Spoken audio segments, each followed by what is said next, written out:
Hey everybody, this is Dr. Dan from Vibrant Chiropractic Care down in Dumbo, Brooklyn.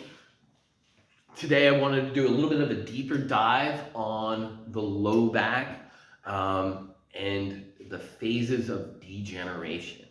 Now, generally speaking, when we start out in life, we should have a nice healthy low back with a good curve, good alignment, everything stacked up nice and straight. In addition to that, there should be nice plump discs between those bones. Now, when we look at the x-rays, this is what normal should look like. We want to see good spaces between all of the bones. That's where the discs are. And we have a nice, good curve. There's almost no misalignments. Everything's stacked up nice and straight. The next thing is if there's an injury or something that causes a subluxation, which is a loss of proper alignment as well as proper motion, because we need proper alignment and motion to keep the disc healthy as well as to keep the bones healthy.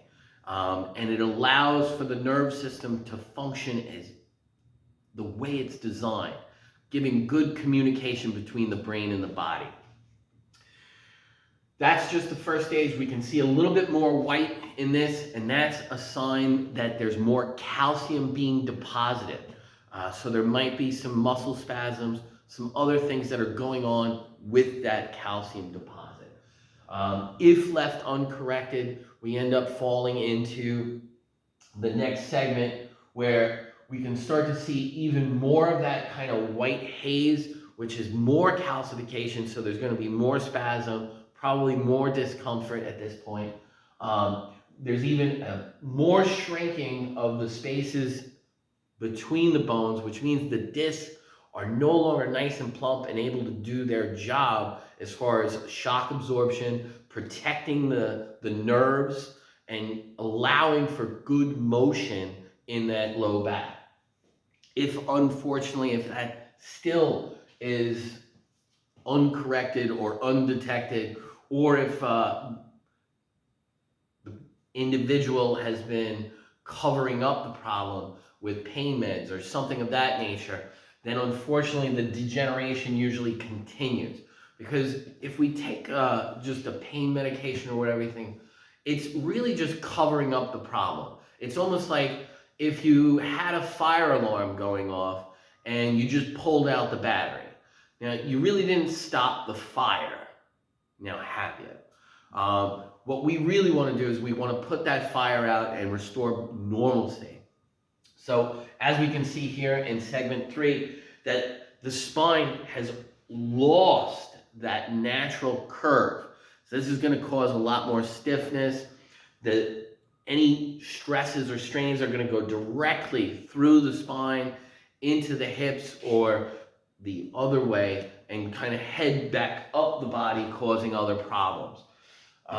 We also see some of the bones starting to change shape here, which is lipping and spurring. So it's the first major signs of a really arthritic condition. And we know with arthritic conditions, there's going to be more stiffness, there's going to be some swelling, irritation. If continuing to not correct that situation, we're at segment 4 here. Now, the discs are starting to extremely thin out, which is going to prevent motion, really extra stiffness, usually discomfort, a lot of dysfunction. Unfortunately, this is something that in this chart, it's showing that this is something that tends to happen when we're in our 50s and 60s. But truth be told, we're seeing this in younger and younger people. It's almost like people are accelerating degeneration. But this can all be prevented and reversed in many cases, and in some extreme cases, like the final level of degeneration, it can at least be prevented from getting any worse. We can restore as much function as possible. But I encourage you, I implore you, do not let yourself get to the final stage. Even if you're active and you're doing stuff, if you're not getting checked for degeneration, because sometimes some of the other segments in your spine will be working and it'll feel like you might have normal motion, but if you get a real good checkup from a chiropractor, we can find and detect those areas that are really stuck and need to be restored back to their happy, healthy place. I hope this was helpful. We look forward to helping you. Get checked and be well. Signing out, Dr. Dan.